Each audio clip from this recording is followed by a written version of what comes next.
Siyabingelela futhi bazalwane kwelihle igama lomfowethu uJesu Kristu waseNazaretha.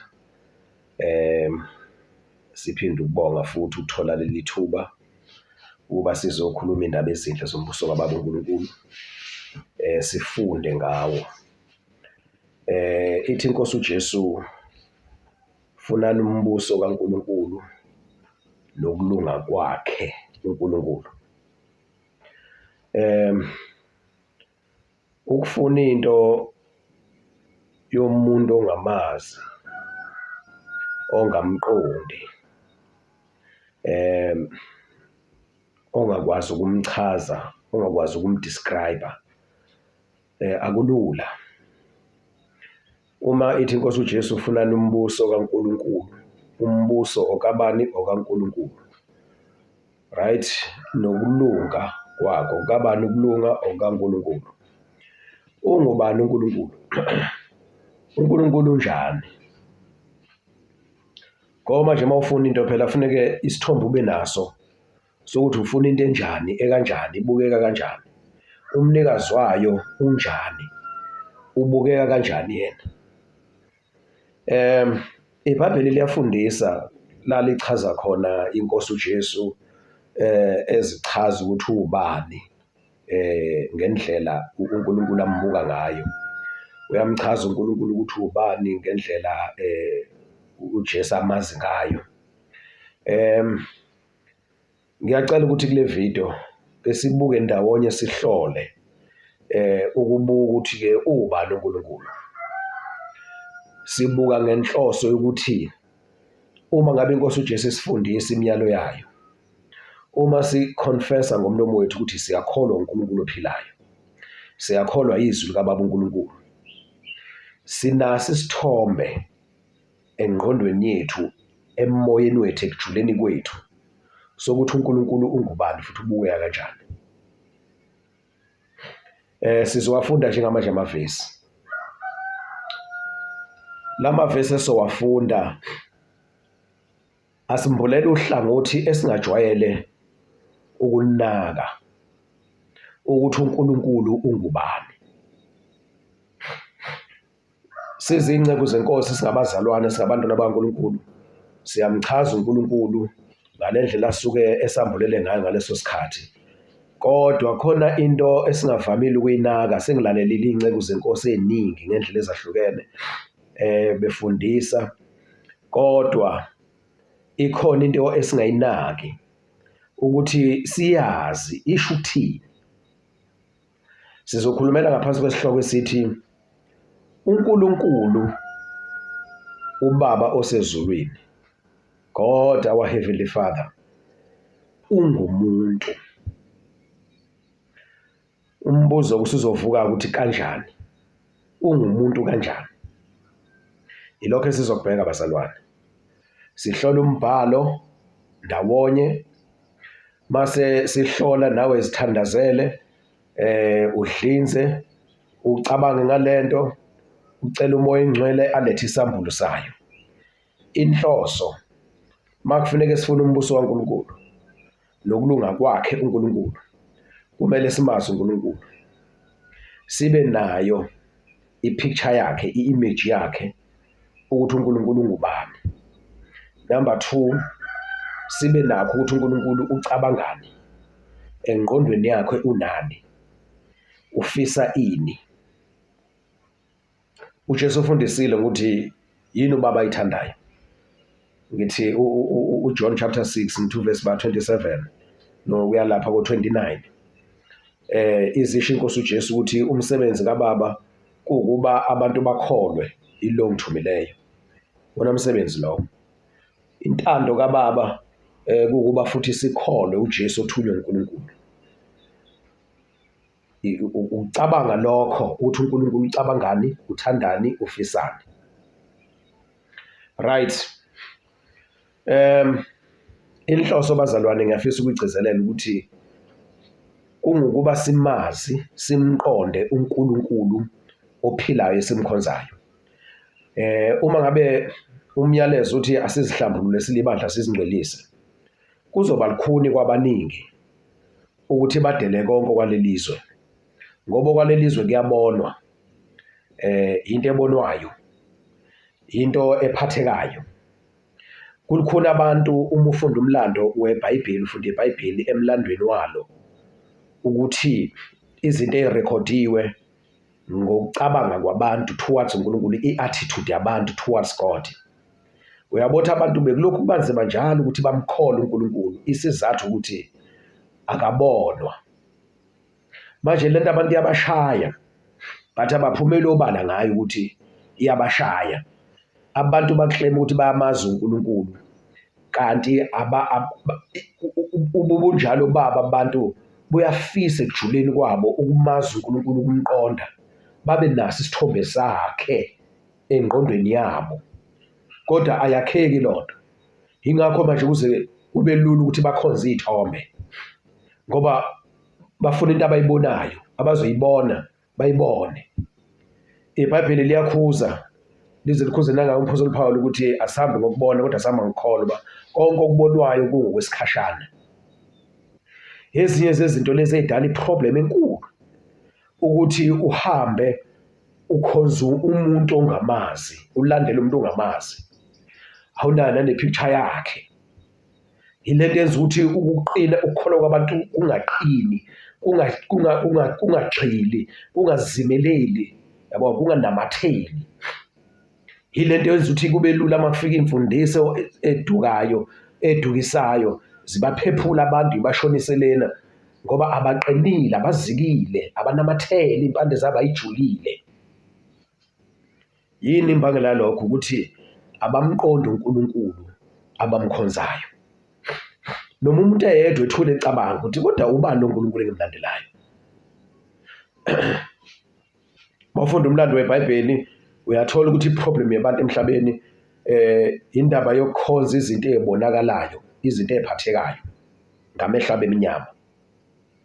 Lento isitshela ukuthi kusho ukuthi umuntu unenkinga uma ngabe into angayiboni.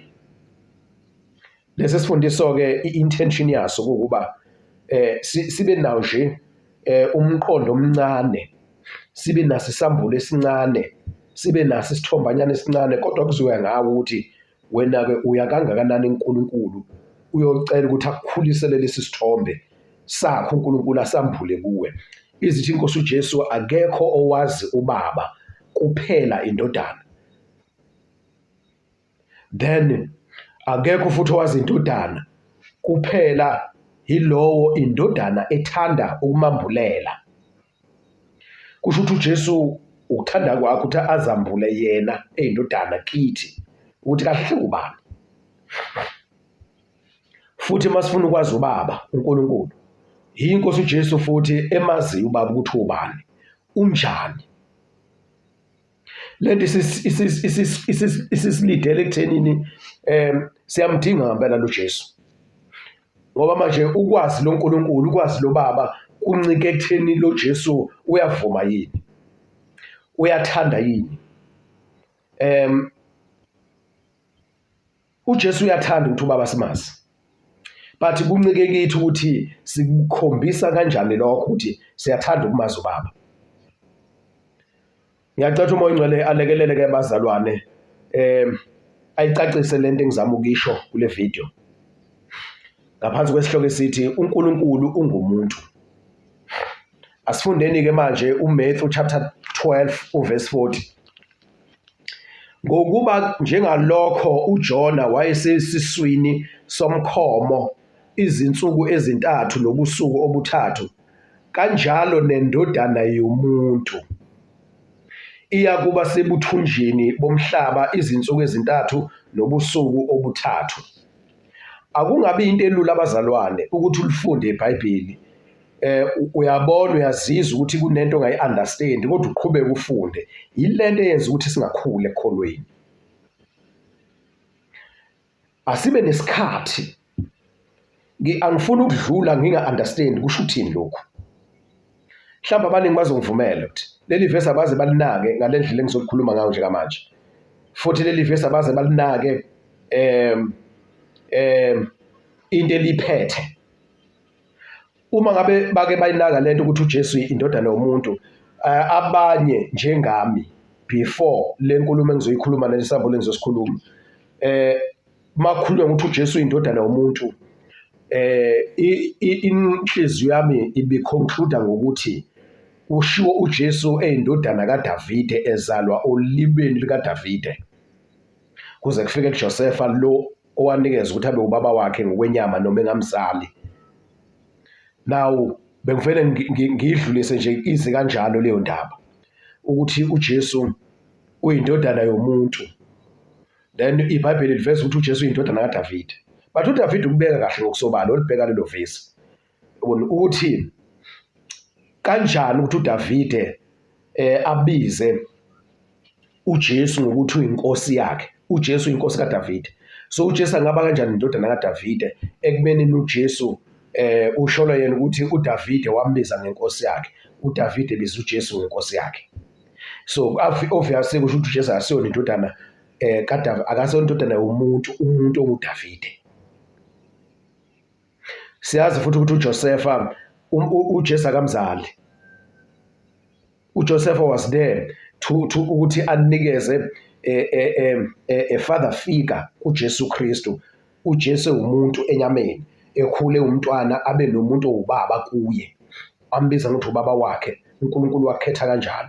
But uJesu indodana kaNkulunkulu ophezulu konke, uzalwa uNkulunkulu ophezulu konke. Ubaba wakhe omzala uNkulunkulu ubaba.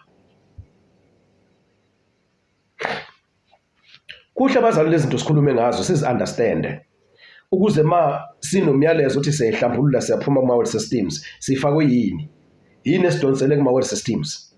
Mhlambe ukungayiqondi into esiyenzayo ukuthi siyakholwa singabantwana baNkulunkulu, i-identity yethu asi-understand ukuthi singobani, and akuluthi si-understand i-identity yethu uma singambulelwe lo ophethe i-identity yethu, umnikazi we-identity yethu, inkosi uJesu, umoya ongcwele, ubaba uNkulunkulu.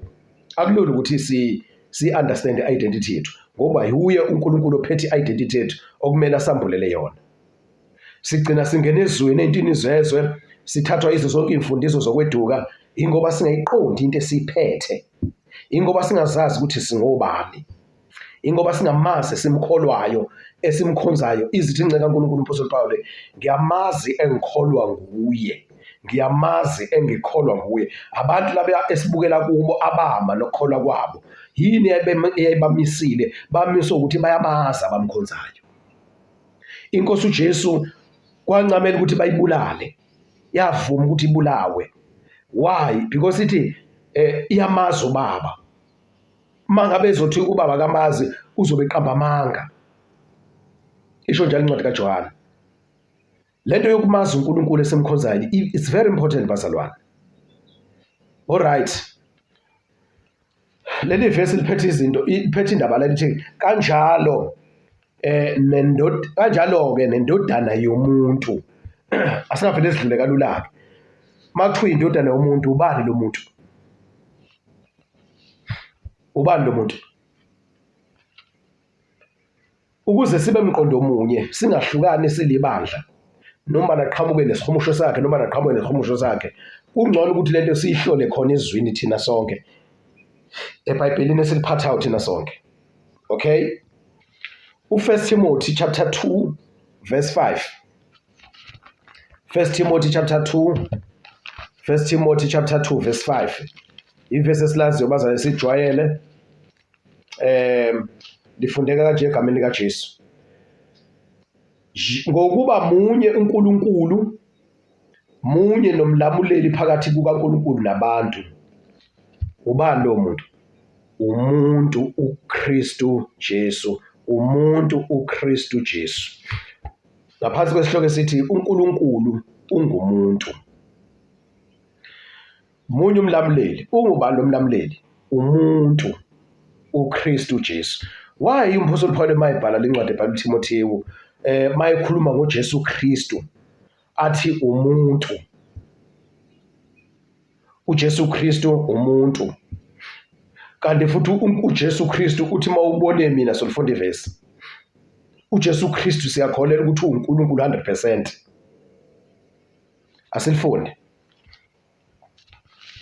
uJohn chapter 1, John chapter 1 verse 1. ngokaJohane chapter 1 verse 1, okay? Yeah, verse 1, John chapter 1 verse 1. Ekuqaleni wayekhona ulizwi, ulizwi wayekuNkulunkulu, ulizwi capital letter L, ulizwi wayenguNkulunkulu, God himself. Ekuqaleni wayekhona ulizwi, lo lizwi lona wayekhona izinto umhlaba wonke ungakasekelwa. Lo lizwi wayekuNkulunkulu, ephakathi eNkulunkulu. Lo lizwi yena uqobo lwakhe wayenguNkulunkulu. Manje umphostoli Paulo uthi ngiyamazi engikholwa nguye. Lana usezoveza indaba uthi umphostoli Paulo, munye uNkulunkulu nomlamuleli phakathi komuntu noNkulunkulu munye. Ungubani lo mlamuleli? Umuntu uKristu Jesu. How? uNkulunkulu Jesu Kristu ungulizwi. uJesu Kristu ethe ngulizwi ekuNkulunkulu. uJesu Kristu engulizwi unguNkulunkulu. uJesu Kristu unguNkulunkulu. uJesu Kristu ungumuntu. Uma ngibona uNkulunkulu, uma ngibona uJesu Kristu ngibona bani? uNkulunkulu. Uma ngibona uJesu Kristu ngibona ulizwi. Uma ngibona ulizwi ngibona uJesu Kristu. Uma ngibona ulizwi ngibona uNkulunkulu. Uma ngibona uJesu ulizwi, uma ngibona uJesu Kristu ngibona umuntu. uJesu Kristu ungumuntu. uJesu Kristu unguNkulunkulu. uJesu Kristu ungulizwi. uJesu Kristu ungulizwi. uJesu Kristu unguNkulunkulu. uJesu Kristu ungumuntu. uNkulunkulu ungumuntu. Our Heavenly Father, God Almighty, ungumuntu. Izwi elisho njalo ukuthi munye umlamuleli phakathi komuntu noNkulunkulu. Ubani? Umuntu uKristu Jesu. Lo Jesu Kristu ungubani? Lo Kristu Jesu ungulizwi lo kaNkulunkulu. Lo Jesu Kristu noma lo Kristu Jesu unguNkulunkulu qobo. Lo Kristu Jesu ungumuntu. Kusho ukuthi uNkulunkulu ngubani? Ungumuntu. Now, ingakho kuJesu ke manje uthi ke Jesus was not mistaken to say this kind of statement ukuthi athi indodana yomuntu. Lo nkulumo engiselona iphutha ukuthi sicela umoya ingcwele asambulele ukuthi isho ukuthini, njengoba sizama ukuyichaza nje, njengoba sizama ukuyilalela nje, njengoba sizama ukuyihlola. Indodana yomuntu. Uma ufunda uRevelation chapter 1 verse 13 uzothola futhi lapho ukuthi uJohane mangabe ebonisa umbono, uverse 12 uthi wezwe iphimbo elalikhuluma, mathi uyaphenduka ubona ofana nendodana yomuntu. Kanti ungubani lo muntu? Lo muntu unguNkulunkulu. uJesu Kristu uyindodana kaNkulunkulu. uJesu Kristu uyindodana yomuntu uNkulunkulu. uJesu Kristu uyindodana kaNkulunkulu ongumuntu, hayi umuntu lo owakhiwe ngenyama, ngenhlabathi negazi. uNkulunkulu ungumuntu kodwa engumoya, esemzimbeni womoya. Okay. uGenesis chapter 1 verse 26. uNkulunkulu wathi masenze abantu ngomfanekiso wethu. Alright? Asenze ini? Abantu ngani? Ngomfanekiso wethu. Uma ubona umuntu ubona i-likeness, ubona umfanekiso, i-resemblance kaNkulunkulu.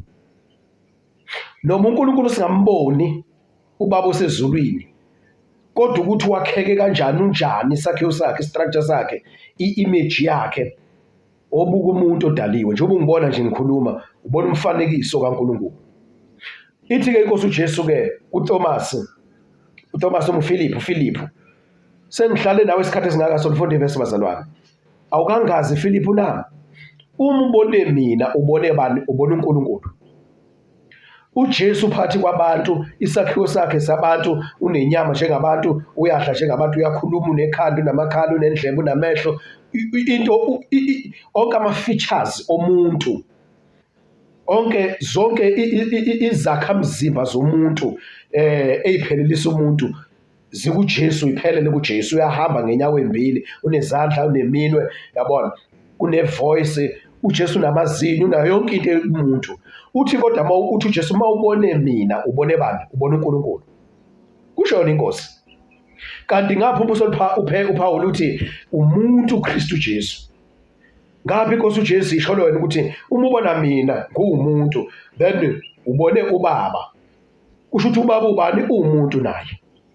Ngapha uBaba yena uyikhulumela uGenesis uthi masenze abantu ngomfanekiso wethu.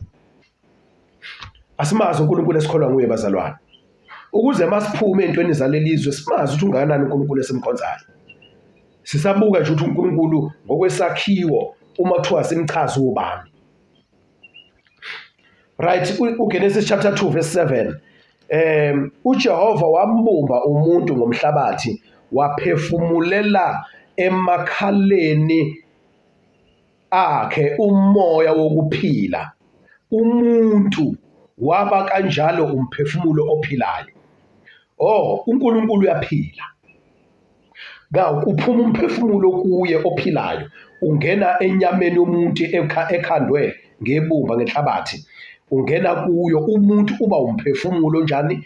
Ophilayo. Umuntu uba umphefumulo ophilayo. Masenze abantu ngomfanekiso wethu. Uma umuntu esephelele manje usiyaphefumula, uyakhuluma, uyahamba, uyabuka, then usukhona kumfanekiso kaNkulunkulu.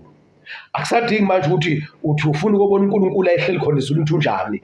Nakho lapha seyiveze khona, useyivezile ngomfanekiso wakhe.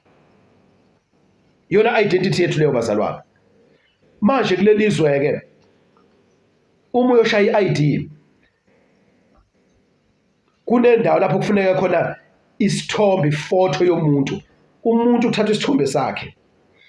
Uma kuthiwa yi-ID book, into eyenza ukuthi i-ID book ibe valid, ikwazi ukuthi bayithathe njengento eyamukelekayo ezobanikeza lokho ekufunayo, isithombe. Masingekho isithombe somuntu ayikwazi lokhu uzana ukuba valid leyo ID book. Bashuthe isithombe esifana nawe, okuyisona abazothi mabebuka imininingano yakho, then umuntu okulesi okuleli bhukwana noma kuleli khadi, sengamakhadi manje, uyafana nalo abakhuluma naye physically. Uma ngabe ngizothumela i-copy ye-ID, bazongibona ngekhophi ukuthi bakhuluma nobani. Uma sengifika mina sengizoklema esikhulumile kodwa sikhulume singakabonani, then ikhophi kuyiyona engimele. Into ezokwenza ukuthi bangimukele ukuthi lo muntu abakhuluma naye uright, ukubuka mina bese beqhathanisa nekhophi ngoba uyafana. Uma ubona umuntu ubona umfanekiso kabani? kaNkulunkulu. uNkulunkulu ungumuntu. Leli vesi esilifundile uMatthew 12 verse 40 uthi uJesu indodana yomuntu. Lelo gama elithi umuntu lisho uNkulunkulu ophilayo, uBaba osezulwini, ukuthi indodana kaNkulunkulu ophilayo, uBaba osezulwini. uJesu zisho ukuthi uyindodana yomuntu. Vele uJesu uyazama ukuziveza la. uJesu uyazama ukusambulela la ukuthi yena uyindodana kaNkulunkulu ophezu konke. But uyazama ukuzivezela olunye uhlangothi, ngoba akhona amavesi bazalana angalokhu zanga lana. Ngicabanga ukuthi no Matthew chapter 9 verse 6. Matthew chapter 9 verse 6 uzolithola igama elithi indodana yomuntu. uJesu uma uhlahla ufunda uthi hawo indodana yomuntu, indodana yomuntu, ubani umuntu akhuluma ngaye? Now kule video ngizama ukucacisa nokwambula lokho ukuthi lo muntu akhuluma ngayo ubani? uBaba uNkulunkulu, njengoba sengichazile nje. Right, uJohn 14 John 14, ngokaJohane chapter 14 uverse 7, right, verse 7.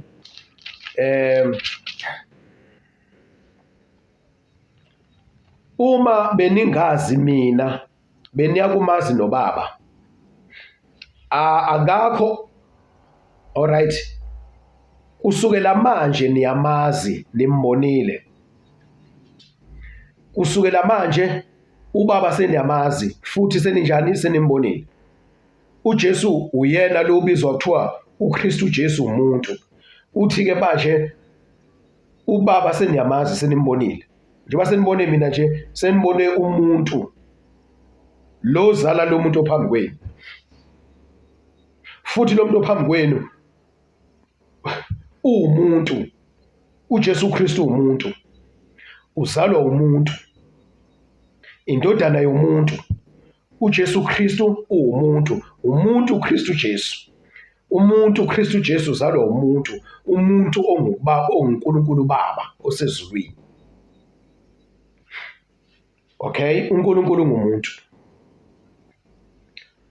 Asibambe lento bazalwane ukuthi how valuable we are kuNkulunkulu. uNkulunkulu akathathanga inkomo wathi ngumfanekiso wakhe. Thina, we are the image of the living God. We are the sons of the living God. We are heirs. We are kings, small letter K. We are rulers, small letter R. We are rulers with the great King, Jesus Christ, the great ruler of the universe. Akube lula ke bazalwane ukuthi kumele siyihlambulule siphume kwa systems alelizwe kube lula. Ngoba siyazazi ukuthi singobani. Okay?